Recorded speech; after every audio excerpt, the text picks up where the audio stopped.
Hello. Aloha. This is Paulina Smith. She is our psychotherapist, the priestess, and human design specialist. And this is Carly Schroeder. She is our functional nutritionalist and our intuitive healer and personal trainer.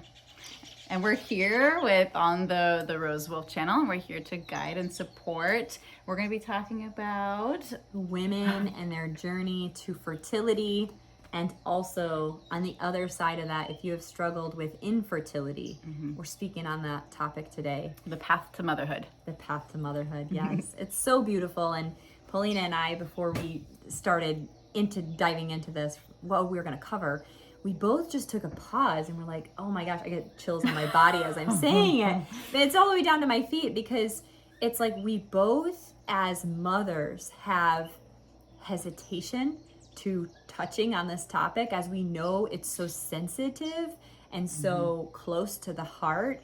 And both of us have babies, we've had children. And so there's a part of us that doesn't feel that we fully can know your story. And so opening with that and just being transparent and being like, we don't know all that you feel. We can feel it. I can feel it in my body. That deep desire to want to be a mother, to want to carry babies, to want to raise children and have a family. And we chose to step into this topic that's really sensitive and hard to handle, because we know how healing and how wholesome motherhood is, and to be able to give that support to women and men, honestly, because it does affect both partners, giving you support and information. And how can we move the needle? Like, how can we start to see a change in our health, whether that be taking different steps in the region of, like, stress, illness, travel. Like for me, I really hone in on the areas that we can change, getting better sleep and nutrition, hydration, rest, and then Paulina really honing in on the spiritual aspect, the energy behind the creation. And so we wanted to start there and opening that up and just saying we're coming from this place of vulnerability. We're not saying that we have experienced what you have experienced, but we're saying we're here because we want to be. And we want to share our birth stories because it's magical. It allows you the chance to wear the hope and to just hear the different versions of how the babies have come to us and through us. And Paulina, as she analyzes, like, what level of energy were you bringing into the practice when you created your baby? It's very interesting. It's juicy, and it's not what you're gonna get when you go see your medical doctor. Right. Like, what kind of energy are you bringing to the bedroom when you try to make your baby? Right. But you, as a priestess and this healer, this ceremonial being who you practice a lot of things in ceremony, and Safi's birth was in ceremony, she can feel, she knows the difference of that. And so these are just little nuggets to help to open your mind and being like, what if we brought ourselves back into the feminine body and trusted and allowed space for this baby to come through? And also getting some takeaways on, like, okay, now that I have this space, now that I reset and get out of the mind and into the body, into the space of trust, now what do I do to make a change and see a hormonal balance or shifts to help your body conceive as well that way. So yeah, that's a beautiful entryway. And so I also work as a psychotherapist. I do intended parent consultations for fertility clinics in California. And so I see people for this, 2-hour blip in their journey, where they're exhausted, depending on, they might be super new. Maybe they're just in the process of, hey, I'm here, I'm actually preemptively doing this, and I'm freezing my eggs, and I'm gonna get a donor, and then I'm gonna freeze an embryo, and I'm either turning 40 right now, or I am in my mid-early 30s, and I'm down the line. Or I've met with people that they've had multiple failed cycles, or they've had multiple miscarriages, or maybe they've actually also have lost, they've given, birth to death. and having loss at that point in juncture. So there are many people that are at different points on their journey, and I've also been trained in the reproductive story, the story of birth and motherhood, how we get ingrained in that from childhood. And so often when we come into the journey of motherhood, it's not new. It's not something that's new. It's something that it's been in our mindset. I mean, I have my 6-year-old son and my 3-year-old daughter, and you see babies, they see babies everywhere. Oh, babies. So it's like, it's a biological, journey and response to being a human is to birth and to have that choice and to make that conscious choice. It's not something that it was just like, for me, it was, when growing up, I'm like, yeah, I'll have a family one day. Like, yeah, I'll be a mom one day. It wasn't always like a goal for me, where some women, like a lot of the people and friends that I grew up with were like, that's the one thing I want to do in life is to be a mom. Yeah. That was me. I had all the cousins, all the babies. I've been babysitting all my life. And then you get to it and you're like, holy cow, what does it mean to be a mom? That was like, the one thing that I tell people now in this perspective, I was like, if you're ready to start healing all your generational traumas and to understand every shadow aspect that you might have, yes, have a kid. Yeah. Babies, you can't hide. Yes. You can't hide. Especially, I feel like the children that are born now, and looking through this lens of human design, which is it's an energetic blueprint of understanding what your soul's purpose here is in this lifetime, and that knowing my children, they're not just. I have 2 very spirited beings that are very vocal, who call you out on your BS, and that aren't going to let you slide or hide in any of your incongruencies. They will they shine that light on your darkness, wherever it is. They will highlight it. So, in this journey to motherhood, we have our birth stories. Yes. And how we came in this way. And I feel like each of our births, I've had 2, you've had 3. Yeah. Each of the births were, if you've seen the trajectory, we're all very different. Yes. To where we are now. Yes. And in the lens that we have now. And it's interesting I want you to speak into Ronan's birth, and the conversation started with us like, how did you conceive? What did it look like? So was it playful? Were you tracking?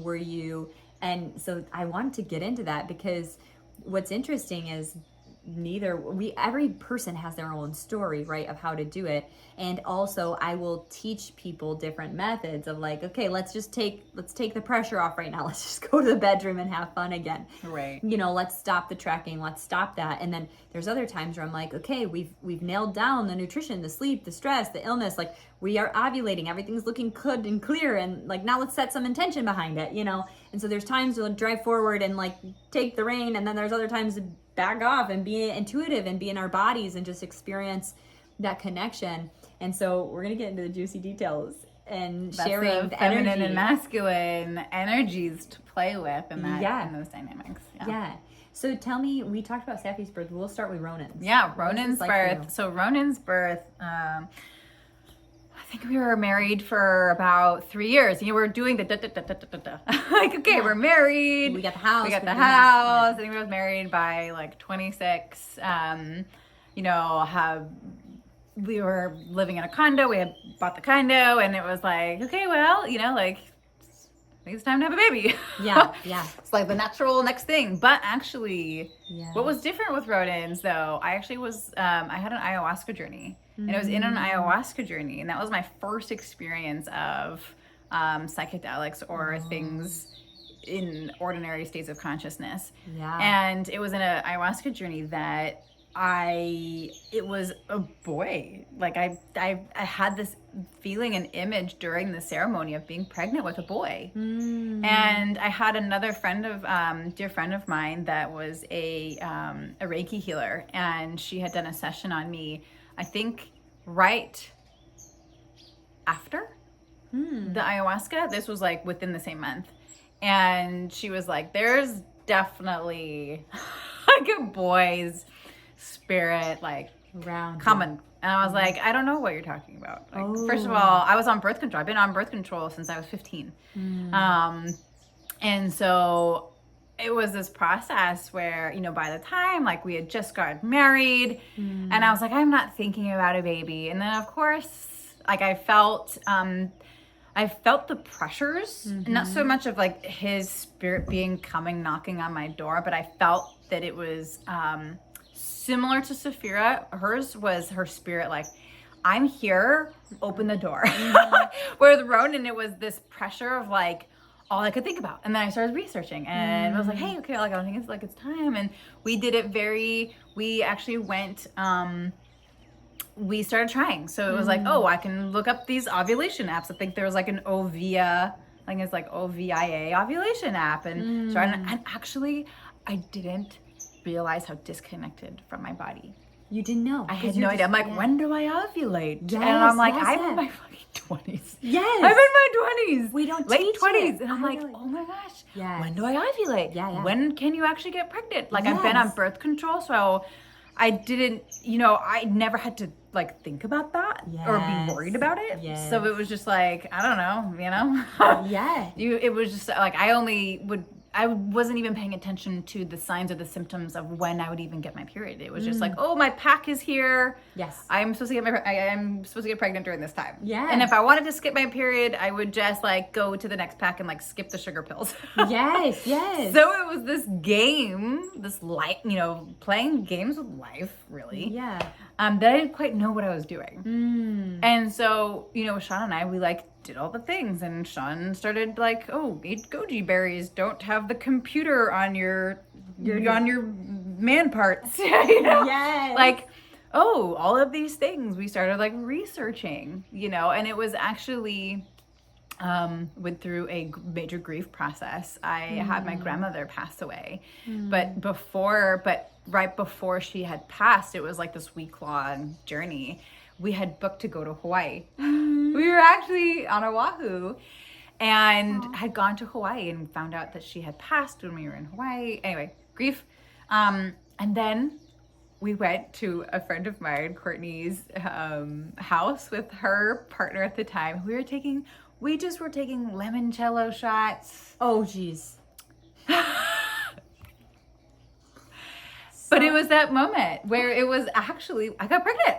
Oh my gosh. Right after that, I found out I was pregnant 2 weeks after my grandmother had passed away. Oh my gosh. And but it was in the I wasn't tracking that month. Yes. I was in Hawaii. I had, you know, I was like having limoncello shots and actually like living, relaxing, not thinking about it. Oh and my I got gosh. pregnant. But it took 3 months. But it was like, I know that feeling of tracking, doing everything. Oh God, I'm doing everything. Why am I not pregnant? Forcing it. Pregnant. I'm doing everything. Why am I not pregnant? Wow. Every single time. And you know, granted, I only went through that for 3 months. Yeah. But I understood the feelings of grief and pressure and like, I'm doing everything right. Yes. Why is this not working? Yeah, yes. And my mentality, I'm such a doer. Yes. And such an achiever.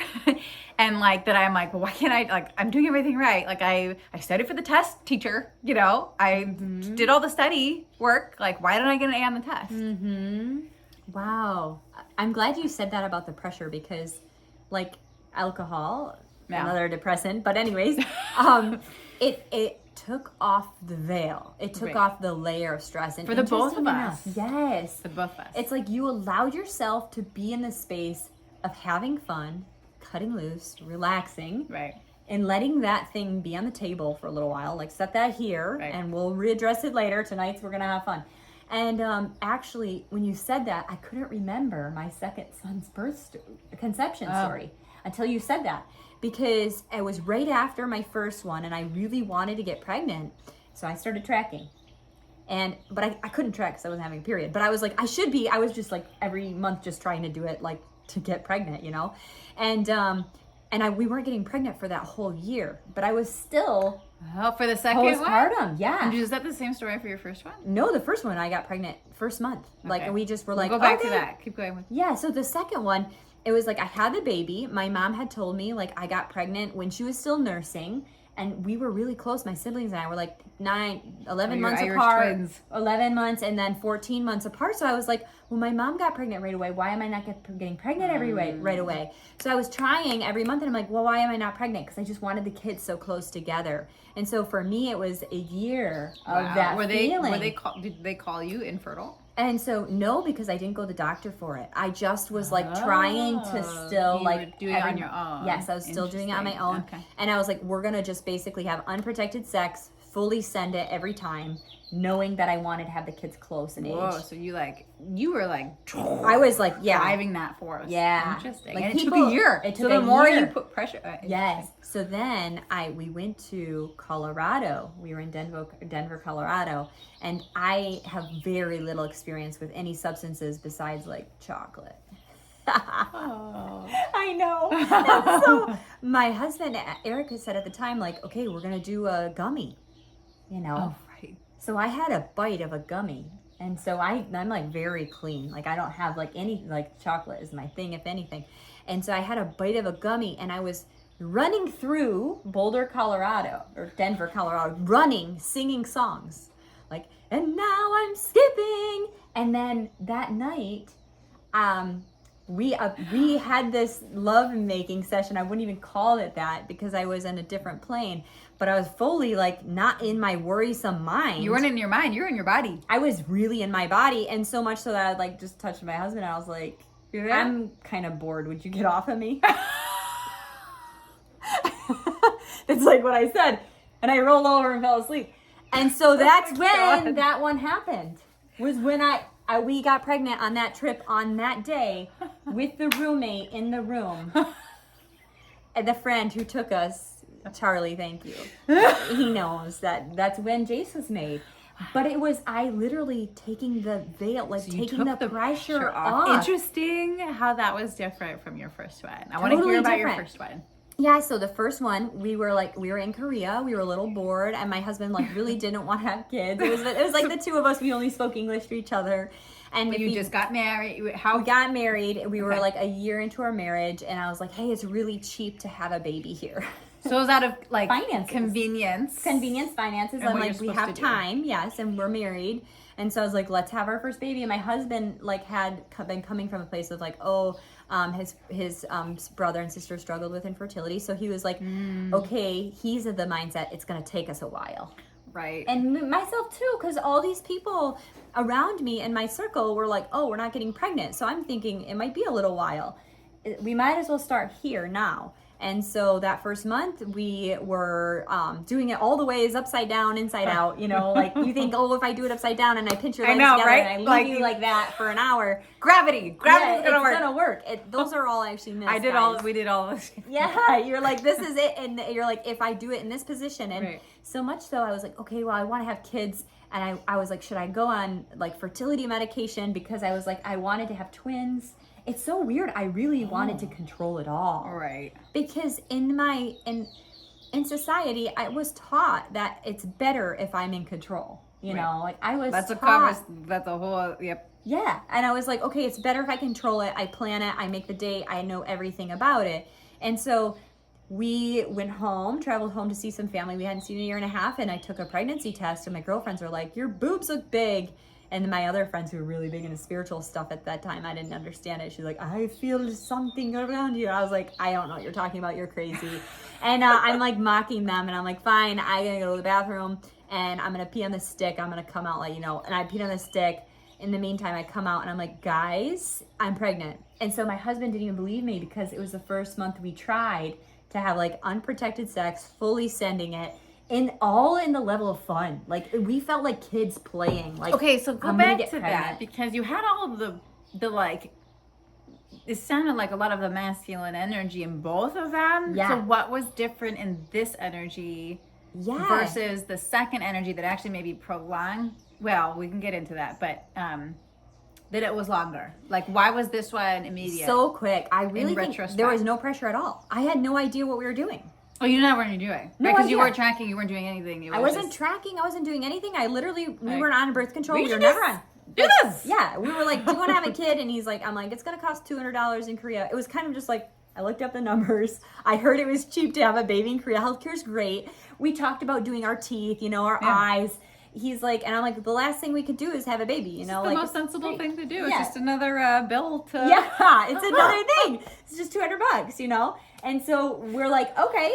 And so we were just like having fun with it. Like, you want to try to have a baby today? And we're like, okay. And then we just do stuff. Like, it was just level of play, Interesting. And the second one, I was like, well, I want them close together. It was like this grasping, like this demanding. And it was like, I didn't have my cycle back. So I couldn't necessarily track. I was nursing. So I never got my cycle back for that full year. But that second year, I was like, why am I not pregnant? And I was going and taking pregnancy tests and trying to figure out if I didn't even know what ovulation was at that time, even though I already had a kid. Because like you said, being so disconnected from the body. And so, yeah, it was in that time, I had no pressure. The first one I had no pressure. I was like, well, we don't know. I just had the assumption it was going to take a long time. So my mindset was, okay, we'll just give her a whirl this month. Yeah. Right. And the second one, it was like, why isn't it happening? Why isn't it happening? It happened for my mom. Why isn't it happening for me? And it was like grasping and controlling. And then there was anger and resentment and frustration. It was like all these negative emotions around it. And so for me to go to Colorado, I actually didn't think I was ovulating. I had the day wrong in Colorado. I didn't think I was going to ovulate till the week after. So I even had that wrong because I was like, how was I pregnant? Because it was supposed to be ovulation week this next week because I had gotten my first cycle back and I was like, okay, this is the time. On a 28-day calendar, which is a lie, women, we don't have 28-day cycles. Tell me what we don't ovulate on the 14th day like the doctor and the pills say. Birth control. When you're not on it. Yes. Just natural. Yeah, mine switches like. It does every month. So every month, every cycle, every woman, it's different. And so stress, sleep, travel, right. All these things impact our cycle. And so we have this belief, and doctors even schedule your appointments, whether you guys are doing the scopes to see how the sperm swims in the cervical mucus, they'll schedule it to the 14th. The 14th day. Okay, here's a 28-day cycle. You automatically fit that mold. Right. We're going to do this test on your 14th day of your cycle. Guess what? Those tests are not relevant. They're not viable information because most people don't ovulate on the 14th day. No, so I bought the ovulation from like CVS or whatever. Mm-hmm. Yeah, so I started learning and then I started like paying attention to, what's the different consistency in my cervical mucus and like paying attention to my body in a way that I never have before. Just because my whole life has been like up here. Yes. Except working out to like look good. Yeah, exactly.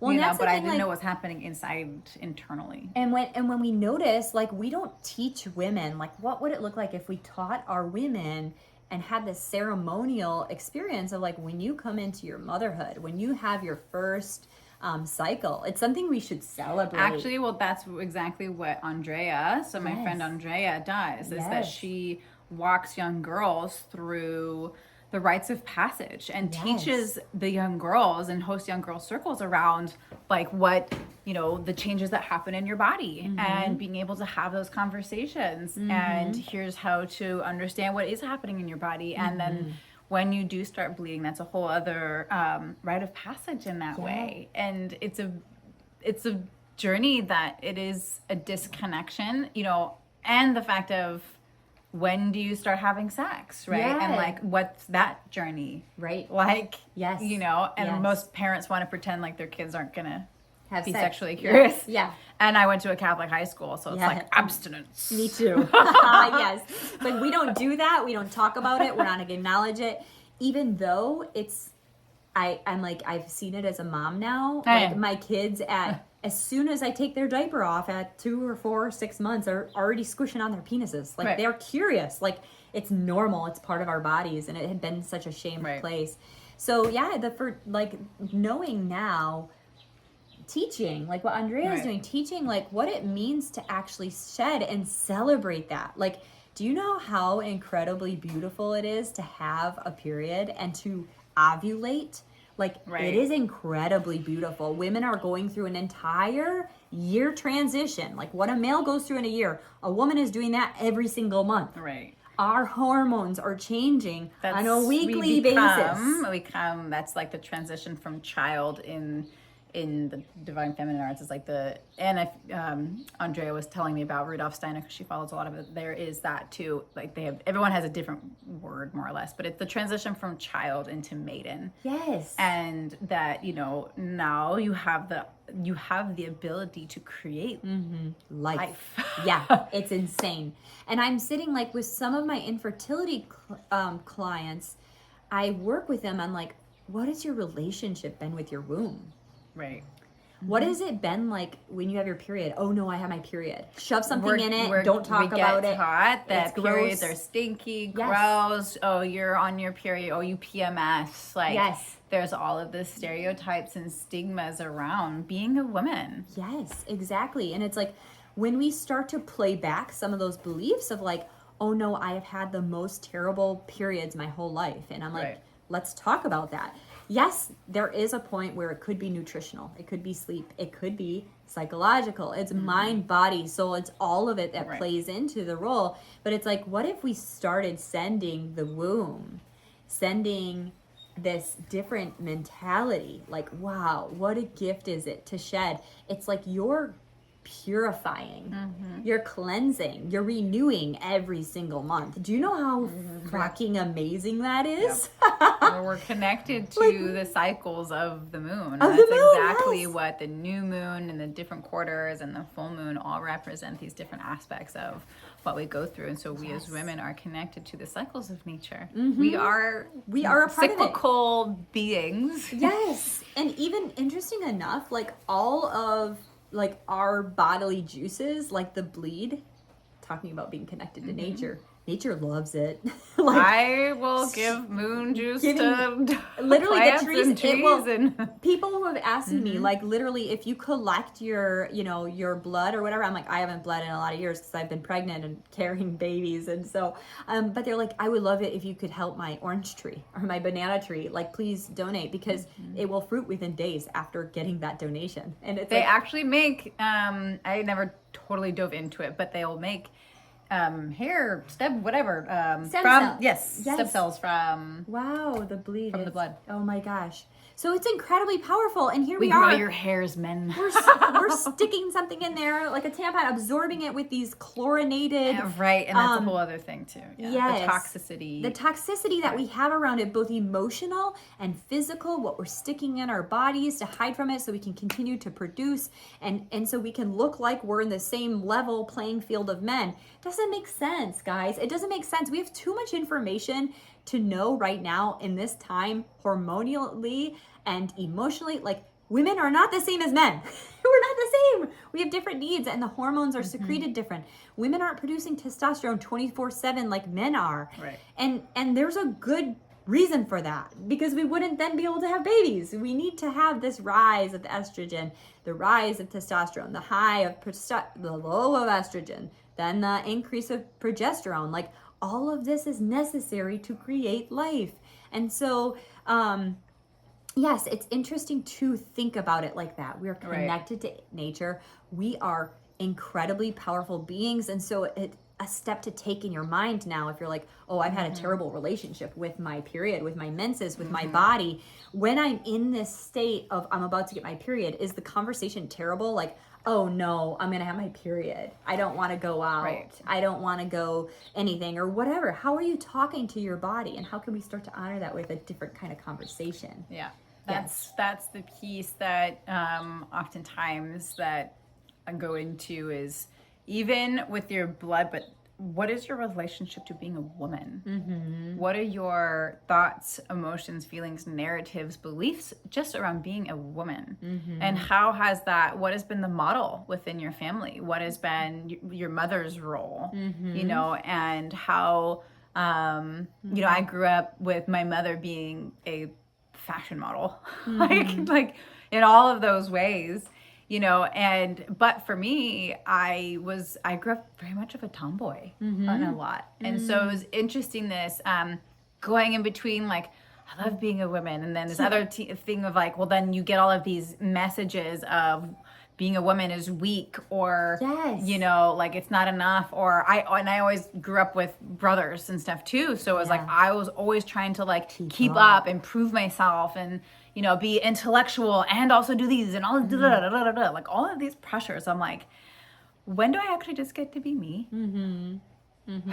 And now there's these pressures of like, oh yeah, I'm supposed to have. No, I'm just like, no, I'm gonna have the house, I'm gonna have the husband, and I'm gonna have the kids, and like that's what I'm supposed to do. Like I just know that's what's true. next.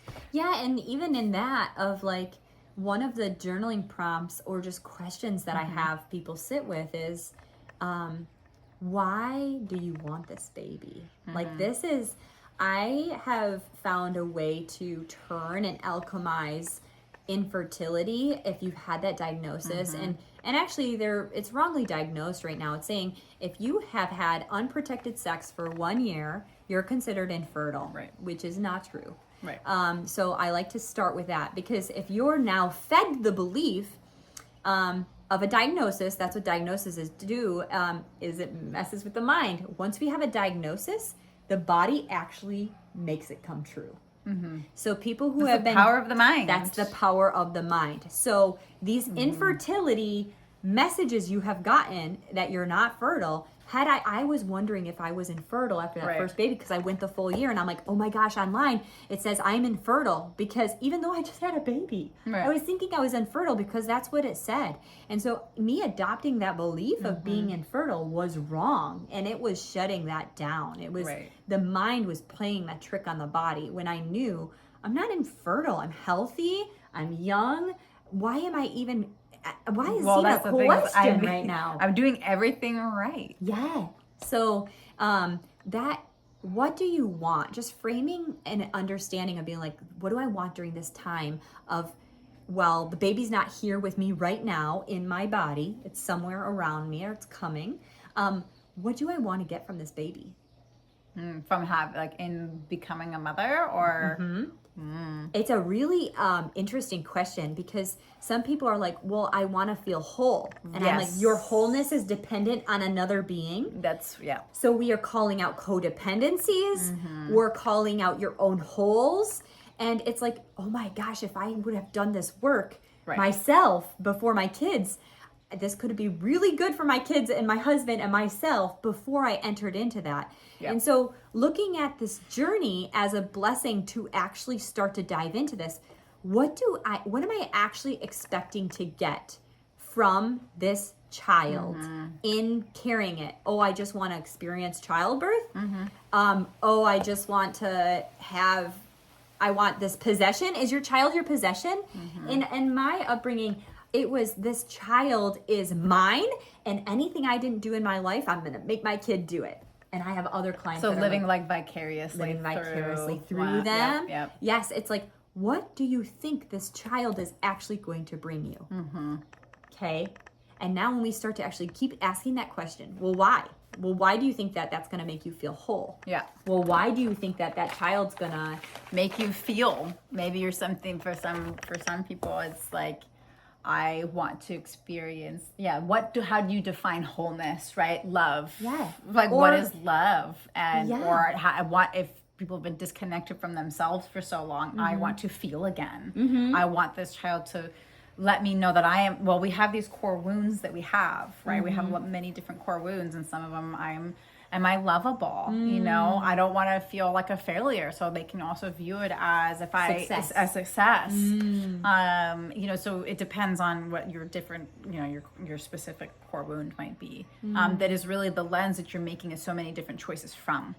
Yes, exactly. And it's like, even between the partnership, interesting enough, I see that people who are, Bring them closer together. they think it's going to gonna bring bring them them- yeah. closer together. You know this. 'cause Have you- a kid. It's gonna make you better. It's gonna It's bring you not. closer It's together. gonna rip it. It's gonna rip you apart. So imagine a frail thread.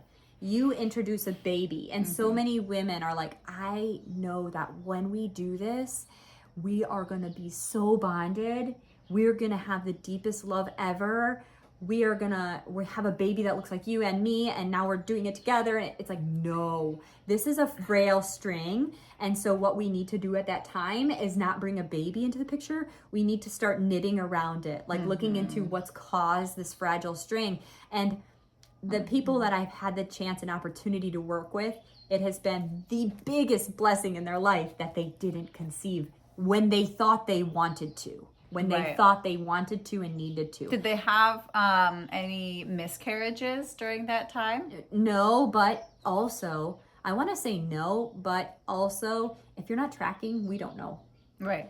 Because some people might be experiencing miscarriages, which is confirmation that you do not have an infertility issue. It is a really good thing. Like, it sounds kind of messed up to say that, but it's a good thing because now we can exit out the piece of our mind that we think we're infertile. Right. Because conception happened. Right. That's amazing. So it's like, okay, now if we're not actually tracking with the cervical mucus, the temperatures, and the cervical positioning, we could miss the fact that you did conceive. Right. And then you bled. Right. And so your period might have been delayed, your shedding might have been delayed, and it might not have been menses. It might have actually been a miscarriage. Mm-hmm.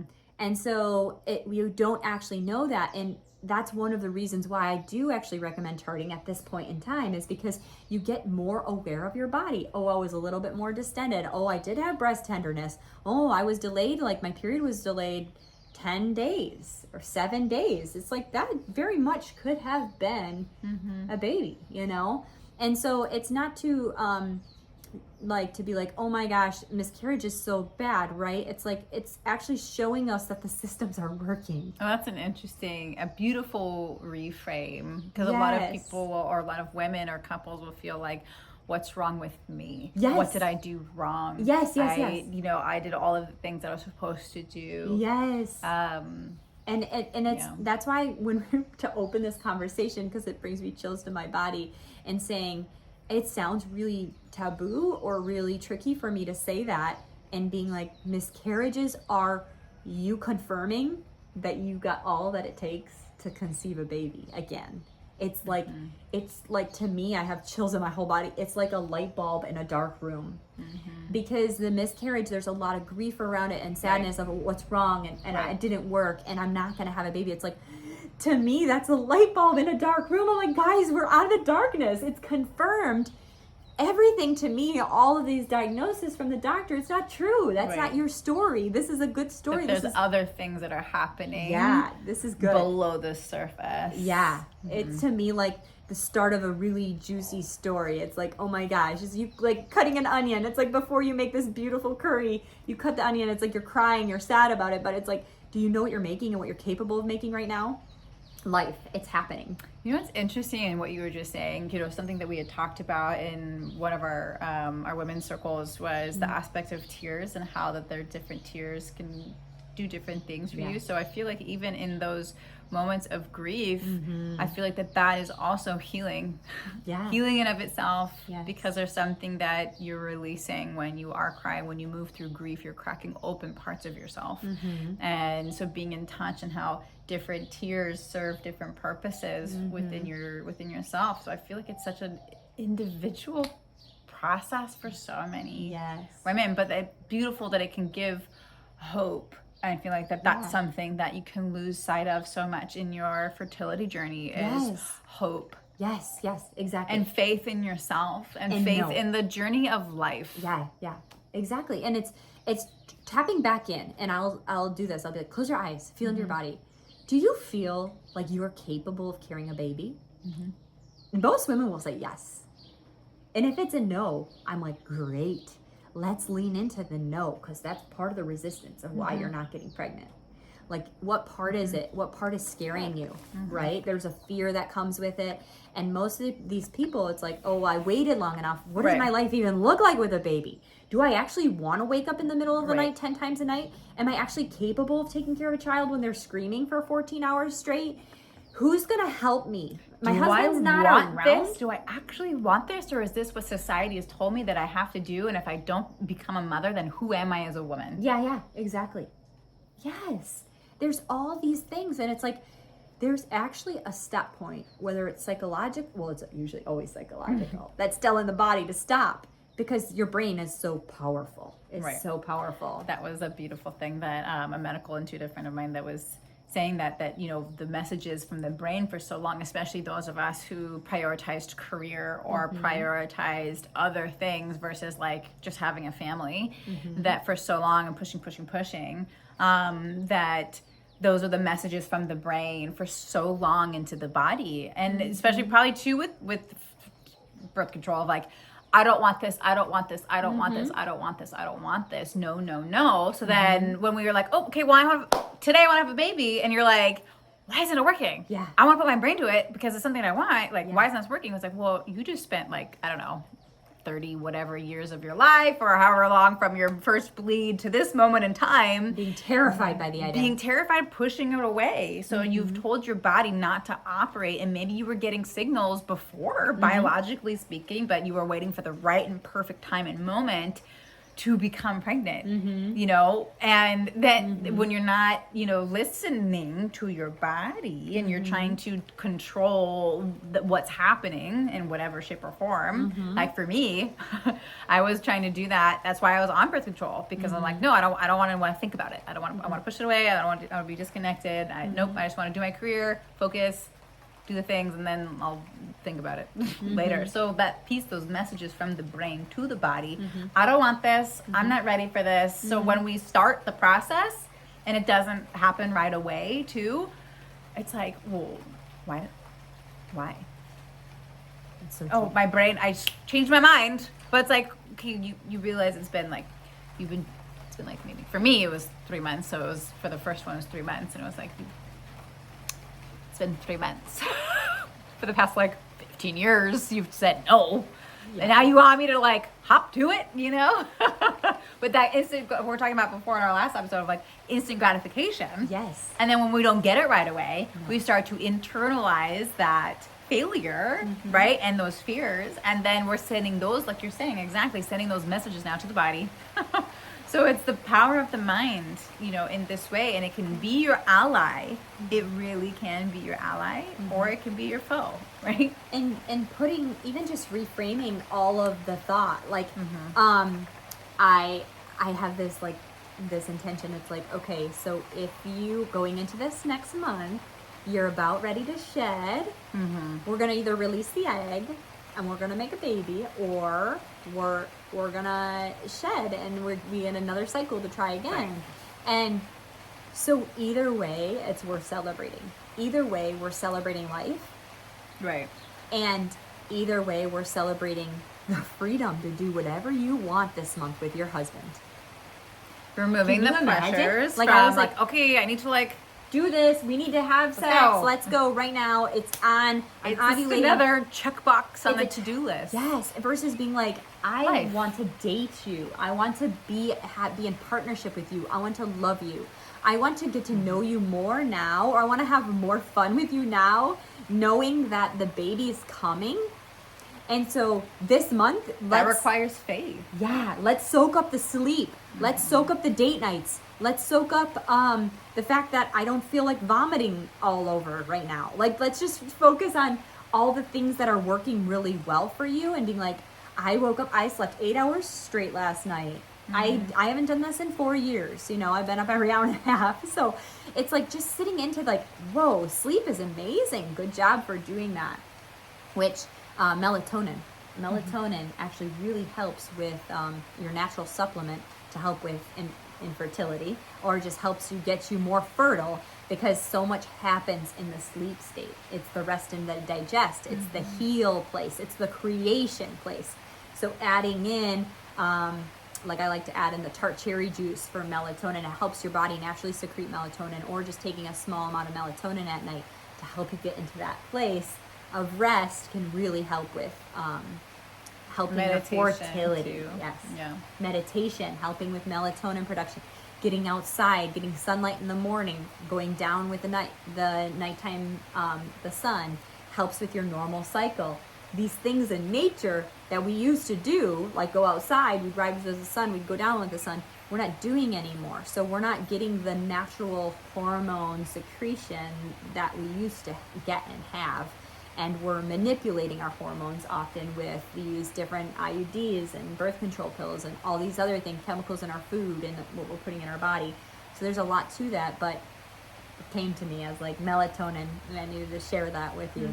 But getting into that place of rest, and also learning to be like, okay, there's a little bit of grief and sadness. I started, and it's like, no, this is beautiful. I'm going on my date with my husband right now. Or I'm going to just lay in bed all day and honor myself and womb care and what it feels like to be a woman. Not by taking drugs, not being like, I'm going to down a bunch of ibuprofen because I'm crampy. No, it's like, I'm going to feel this space. I'm going to honor it. I'm going to be grateful to be a woman. And I'm just going to hold space for that, you know? That's the beautiful piece, I feel like, with honoring the energetics behind it all.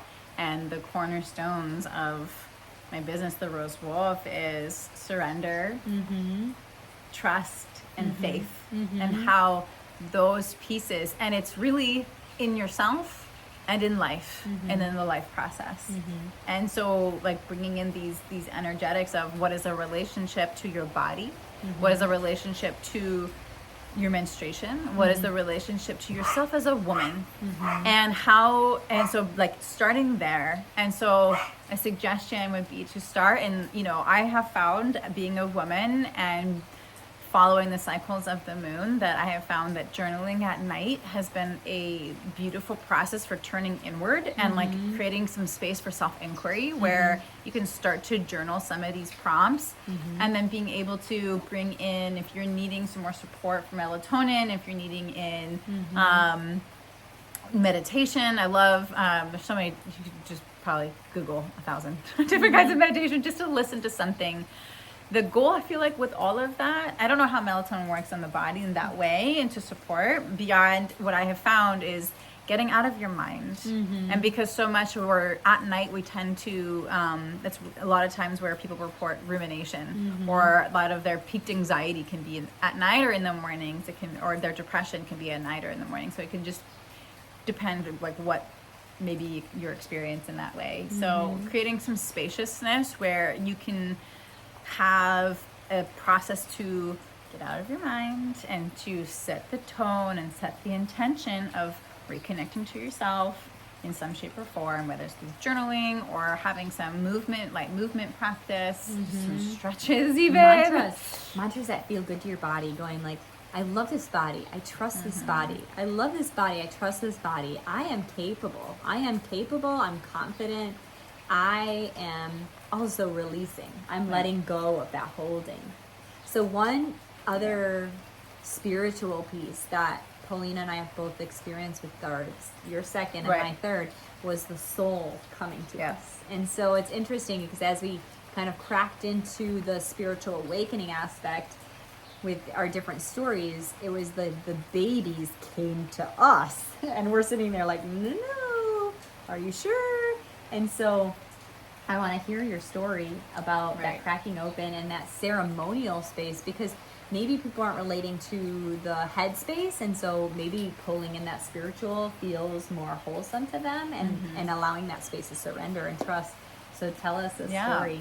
So with my second pregnancy, that I was also very much still on a trajectory. I was working towards my licensure. I was like, no, I have plans and things that I need to do, but it was again, actually I had done a second plant, it was in a one-on-one psilocybin journey, and with an Israeli practitioner. And it was during that experience that her being, like, she actually came to me as a woman. And it was this like beautiful motherly, like, just essence, and I knew it was her. Bookmark that actually the names of my daughter, Safira, came to me during that Hawaii trip that my husband and I took before I got pregnant with our son. So much that I thought that Ronan, my son Ronan, was going to be a girl.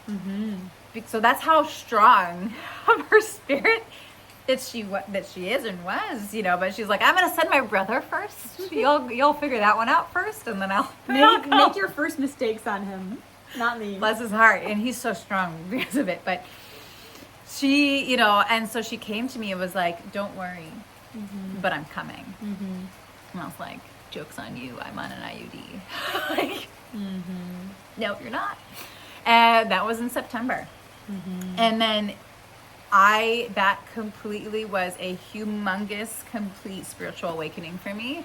And I opened up to so much information, energetic, spiritual, galactic, I mean, you name it, everything that I'd ever known about this human experience was blasted open. And it was actually in this moment that I, during that time, and I had learned that we are not humans having spiritual experiences. We're spiritual beings having a human experience. All of my cells were like, what the heck is that? What does that mean? But it was a key that unlocked something in my consciousness, and I didn't know it at the time. But so she came to me, and so all of this stuff, and her spirit was like, I'm here. She consumed every part of my being. Everything that I did, thought about, whatever. She was so there. And my son was about a little bit over 1.5 years at this point. And I was like, you need to go convince your father, because I understood that I need to step aside, to allow my ego and my human to step aside, to allow source and intuitive guidance to lead me. I didn't know what that meant at the time. It was more of a feeling that I had. I didn't have that cognition so much, the mental thoughts and the language, but I knew I was following my body and my body's intuition. And it was like my brain was more around, how can I help make that happen? And so eventually I was like, you don't understand. I'm trying to convince my husband, who's like not an iota of any of this, by the way. Like, what do you mean our daughter's spirit is coming to you saying that she needs to be born? Like, what WTF? What pipe are you smoking right now? And actually during that time, I didn't know in retrospect, but when I had the journey, I was actually smoking marijuana every single night. I was actually a high functioning marijuana smoker during that time. But after my medicine journey, I cleansed. I was choosing things differently. All of the information and the stuff that I was really drawn to was actually raising me in vibration, frequency, and consciousness. And I didn't know it at the time, but it was actually something that I learned later that actually Mother Mary, in her evolution, she was actually a priestess of Isis and of the Divine Mother emissaries. But she, in order to have became pregnant, it was getting the energetic body ready for a spirit being like Jesus to have come through her. Wow. And the vibrational low frequency that he was holding at the time.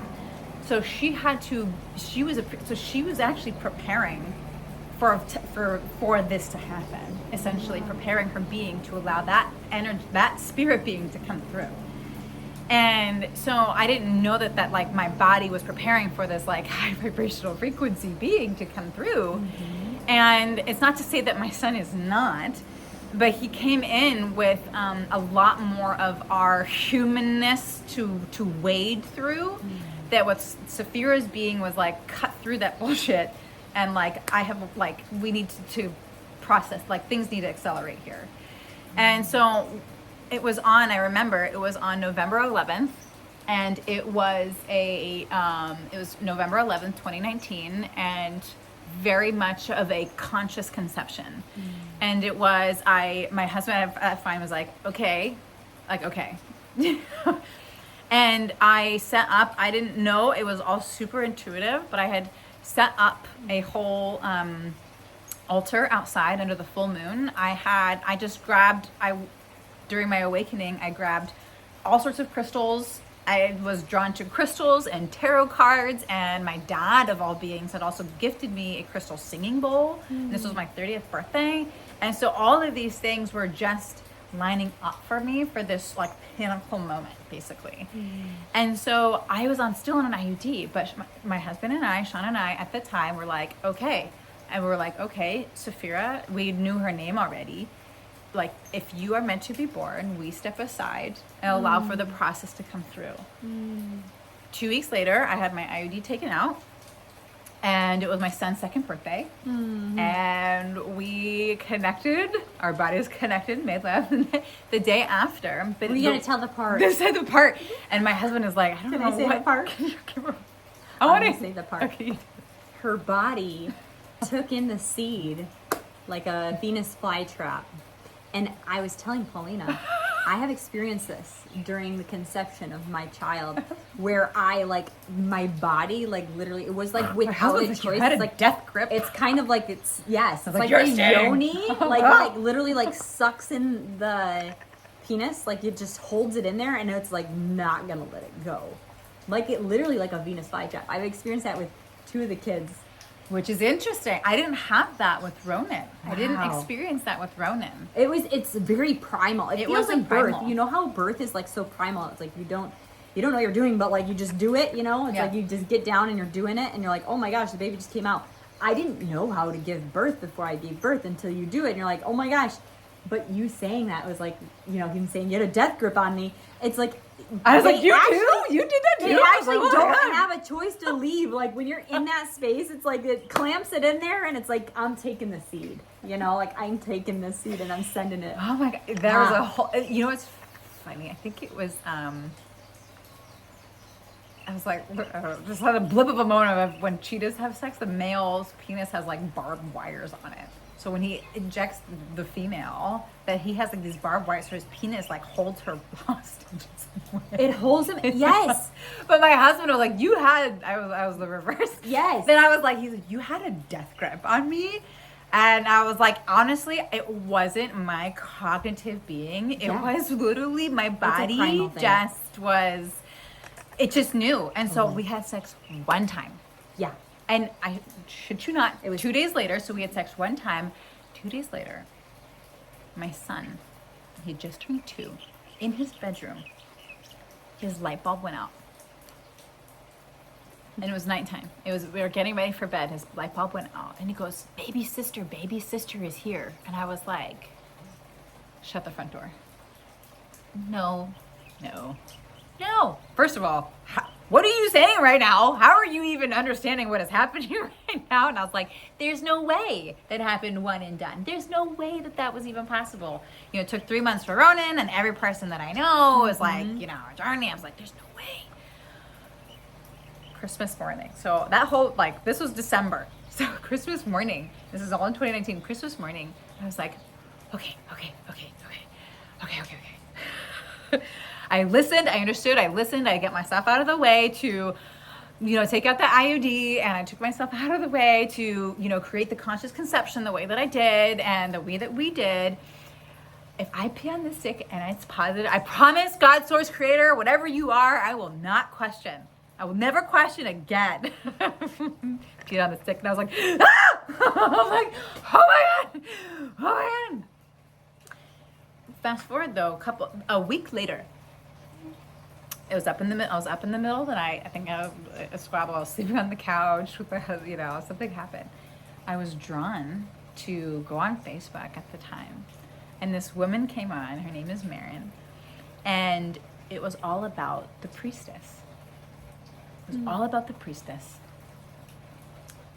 This was about do you feel connected to Atlantis and to Egypt and to Myria, all these different things. And I was like, in Israel, I'm like, yeah, I have all of these connections, but I never understood why. I signed up January to become a priestess. So not only I found out that I was pregnant, I now joined up to be a priestess. And I had already known that her spirit was female, but I didn't have confirmation. February 14th, on Valentine's Day, I was like, okay. If this is actually Saphira, and this is a girl. This we did the test, we found out that we were going to be pregnant with a girl or boy or whatever. We did one of those gender reveal things. Yeah. I was like, okay, this is a girl. I'm not. Actually, no, I didn't. I did the gender reveal for the first one. Never mind. I will never question it again. I'll never question spirit again. It was a girl. I was like, ah! I was like, oh my God, but all of these intuitions were coming through, and her spirit was so strong and coming through on all these different things. But it guided me into all of what proceeded in 2020 COVID. Yes. Had I And I was so connected to my body, to my intuition. And I had been following science, medical system, trusting everybody outside of myself through my whole birth with Ronan, through everything up until that moment. Where I was trusting in something beyond me, so to speak, my mind, my cognitive mind, and trusting in my body, and trusting in whatever, I didn't have the words, but my higher self and intuition. And it completely changed the entire trajectory of so much. My birth, like with her, I turned into this whole feminist move, it ended up being rocky because I recognized the power of the feminine, of the language of the feminine, the language of Divine Mother. All of that came new to me through all this priestess training. I didn't know anything about it. But it had its own double-edged sword because I came from, I don't need any, it was like this, it came from a space of power, not necessarily empowerment. So I still had many learning lessons. I still knew enough that I wanted to have a home birth. My son was in the hospital. I knew I wanted to home birth. I knew that my, instead of a baby shower like I did for my son, I had a, birthing way. Yes, a blessing way ceremony where I had a circle of women. I had everybody dressed in white. We made sage sticks. You know what I mean? And I had crystals and things everywhere. And what was powerful for me during that blessing way, though, something that had never been acknowledged to me, was what is it that I'm fearing? Created space that I didn't get in the first one, in the transition from maiden to mother.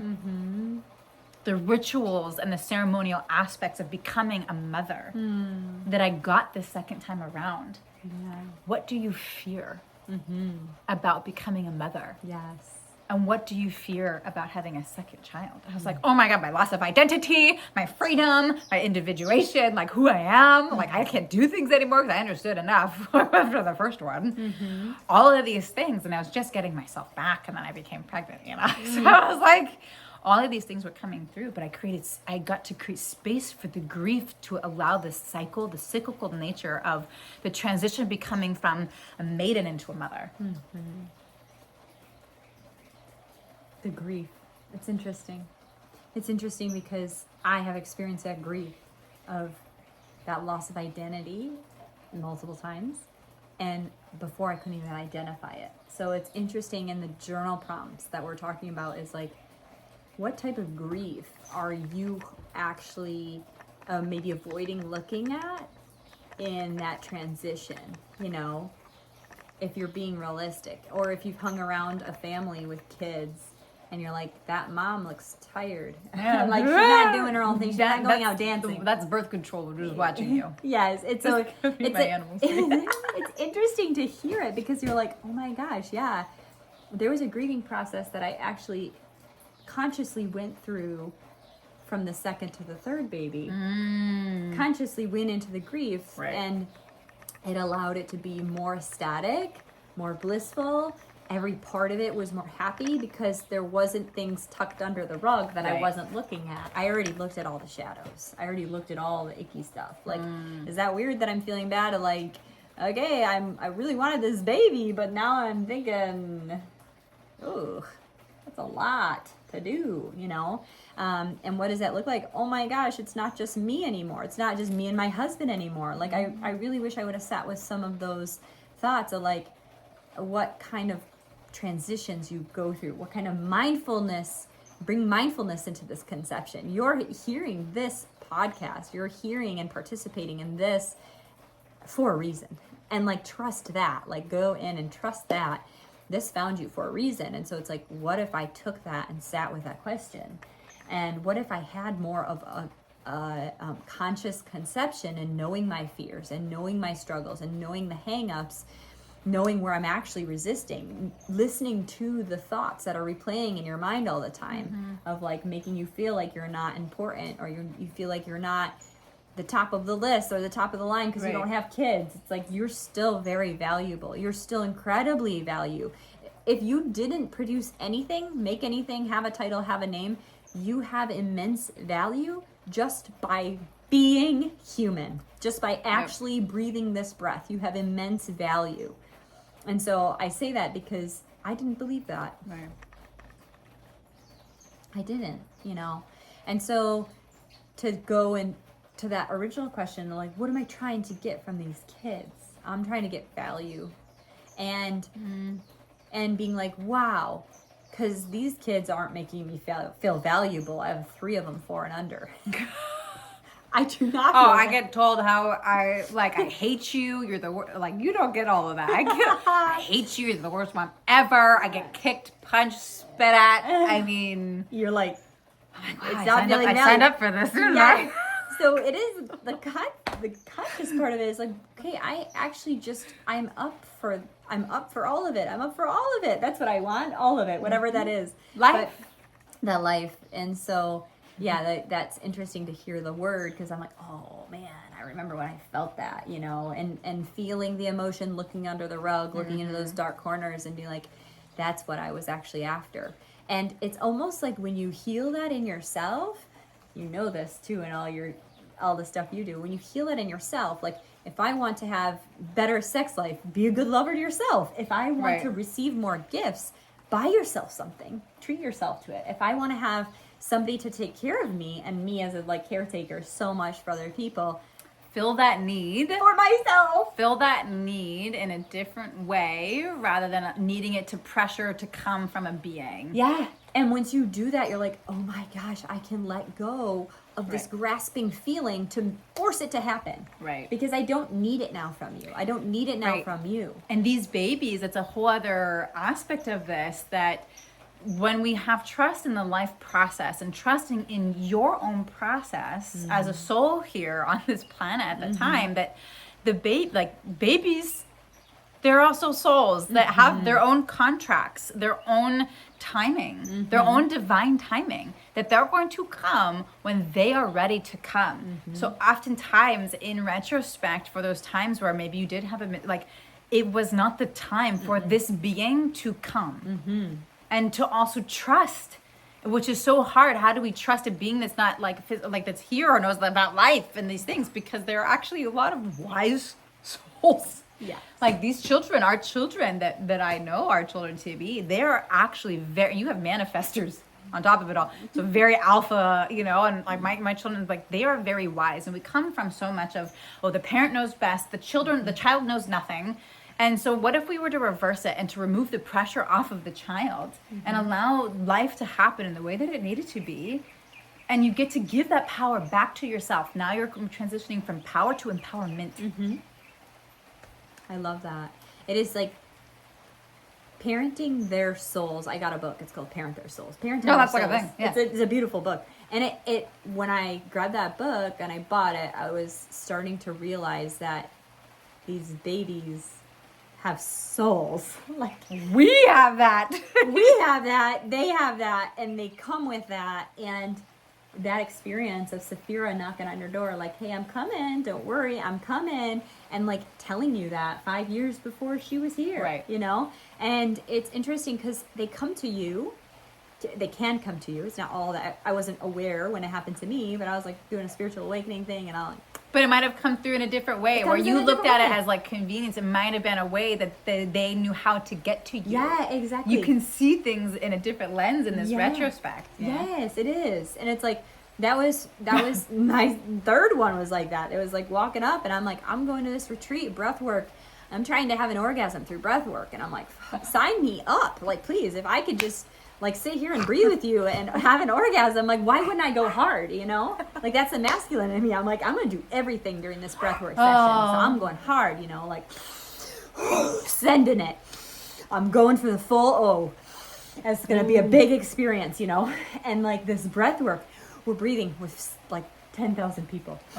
Going harder and harder. I'm like, I'm gonna orgasm in front of everybody. Oh my God! I wanna do it. Ah! And I was like, oh, Get okay, it. final Get one. it, girl. And I went down and I started sobbing because the baby was there. And it was, and funny This enough. is Koa? Koa. Yep.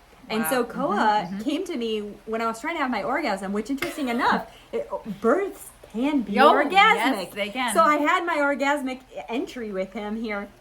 And I was like, oh my gosh, I had my cycle back, but 2 days before I was walking up the stairs, I was like, how do you like the name Kai? Not knowing we're going to move to Hawaii and everyone was going to be named Kai. And then it turned to Koa, but he was Kai. I went with a boy name from the start, knowing Kai was coming. And we were done. We already got rid of all of our baby stuff. Like, we were done. We were in full agreement. We're done. I knew that we were going to have more. And it was like 3 to 5 rang in my head, and it just didn't stop. And I was like, so when I give away all my stuff, I'm like, this is just to appease my husband until he comes around, until they come on board. So then when I was like, hey, what do you like the name Kai? He's like it. We went to this event. I'm breathing. Orgasm breath. No, the baby came and was like, I am here. Right here. I am here. And I'm sobbing. And I'm like, grab my husband. I was like, we're having a baby. We're having another baby. The baby is here. And he's like, yep. He's trying to get his orgasm, you know. So he's still breathing. And I was like, you don't even understand how important this is for you to know that we're having another baby, you know. And so in that time, I was like, oh my gosh, we're having another baby. And I knew it. So the whole next month, I'm like looking for the test for it to say I'm pregnant. I knew I was pregnant. I was like, I got my period the next month, which I hadn't had for the year, you know, because I was nursing still. So I got my first cycle back postpartum. And then the next month, there was hope. I was pregnant. Yeah. I was like, okay, I had my first period. And the next month I was like, why am I not pregnant? This baby's here telling me I'm here. And I'm looking at these tests and I'm like, these tests are saying I'm not pregnant. And I want taking the 6th one. I don't care. No, you know, I'm like, fine. Yeah, I know. I waste so much money on all like the multiple brackets. Yeah, you don't need to take a pregnancy test, guys. You can just, you'll actually know. Like, you actually trust the body, and like, there's other ways to do it. But so I got the test, and I walked out, and I said, Eric, and he goes, I knew it, and he came to give me a hug because we were both waiting for the confirmation that I was pregnant because we both knew.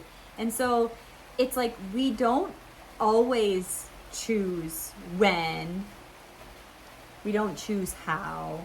We don't choose. We have this false idea that we're the one that's choosing. It's we think we're in control, silly humans. Yeah, we really do. And so when you say that we are spiritual beings in a human body, in a human experience, that's so true. Like, the more I see the magic meaning the synchronicities, the oh no way, what a coincidence. When you're busy living life in a joyful, like, not taking it so seriously. Yes.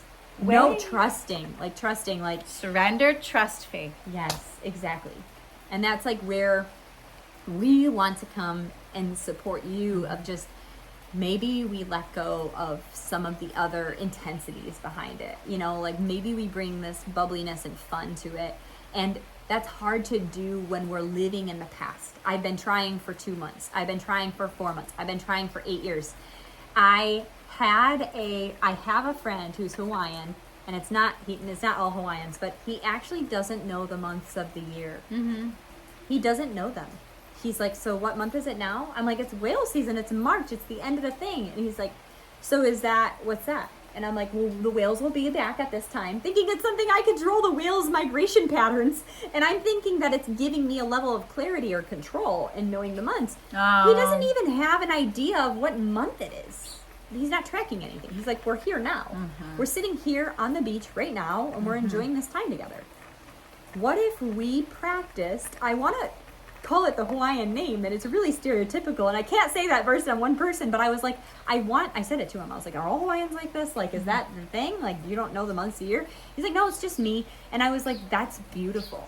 That is incredibly beautiful. The cycles of the moon, the cycles of nature, just how things were before we had the concept of a clock. Yeah. Of a calendar. A calendar. The Gregorian calendar, which, by the way, is a whole other conversation. If you didn't know what year it was, and you didn't know what day it was, and you didn't know what month it was, and you weren't tracking all these things, how would you look at your fertility journey now?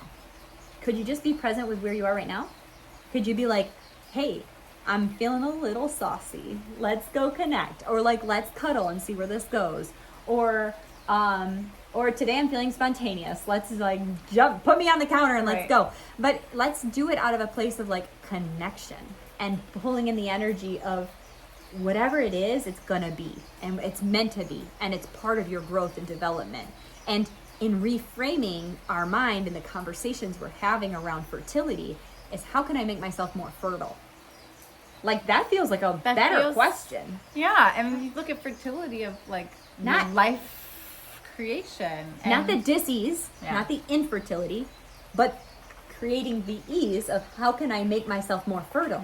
Like I can make myself more fertile by not putting a cell phone on my breasts or my nads, or I can make myself more fertile by being more intentional about not having processed foods that's increasing the estrogen production in my body. I could make myself more fertile by enjoying nature more, getting the benefits of nature with my feet in the ground.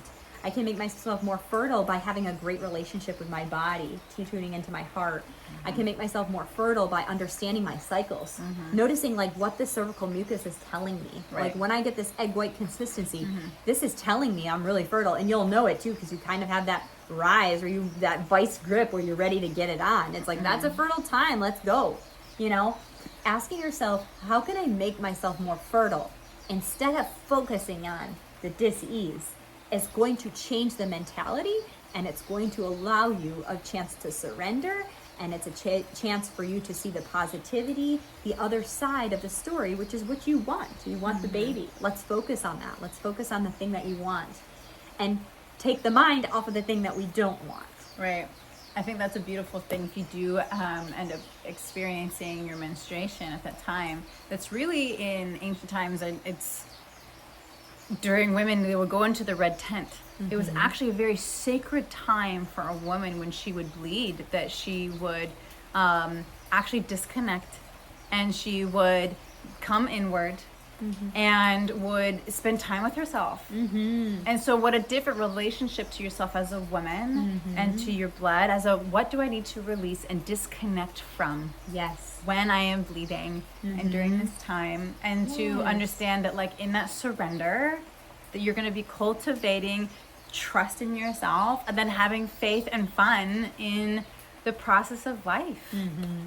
Yeah. And trusting not only yourself in this, but also trusting in the soul of the child, if that is what your life journey is meant to be in this lifetime. Yeah. And it may or may not be. Yeah. And can we sit with the grief of maybe that's not my path? Right. Like I have had every one of my clients mourn that truth. The part you don't want to look at, the part you fear so much. I'm not going to have viable eggs. I'm not going to find a partner before then. Let's sit and grieve that. Let's sit and grieve. Our seashell just fell.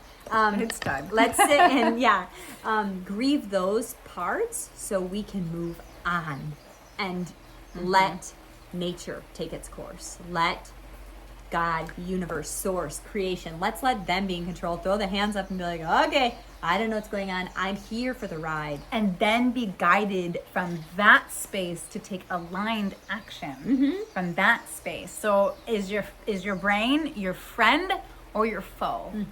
And being able, if you want to take control in certain things, tuning in, do I want to eat this or that right now? Do I want to go do that or do this right now? What feels good to me versus what I think I should be doing? Releasing the shoulds. Yeah. The shoulds, the duty, obligation, or should from your being. That's a big deconditioning process for human design.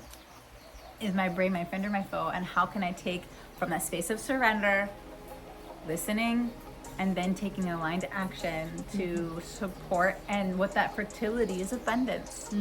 How can I create abundance and be thankful for what is right now? And thankful that I have this opportunity of being in love with someone and we want to create life together. You know? Yes. Stay there and hold on to that love, because pouring into that bucket, this like steamy cup, just tipping it off, adding a little more hot water, adding a little hot water, is like you're creating this memory box for when you do get pregnant and you do have the kid, and that first 5 years, how that coal might start to fizzle. Pour into it now.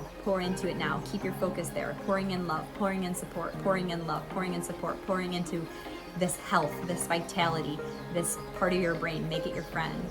We're so grateful. Thank you for this space. Yeah. And Paulina, how can people find you? I'm on Instagram, or I have a website right now, paulinasmith.com. I have an Instagram. _am_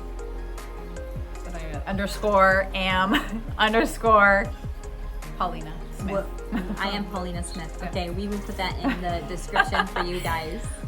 Thank And you. how about for you, Carly? Yes, so I am Carly Schroeder. Carly Schroeder is simple on YouTube. find me there or drop a comment and I'll see it. On as it YouTube relates. or on Instagram too, right? Yes, and on Instagram, Conscious Fit Carly.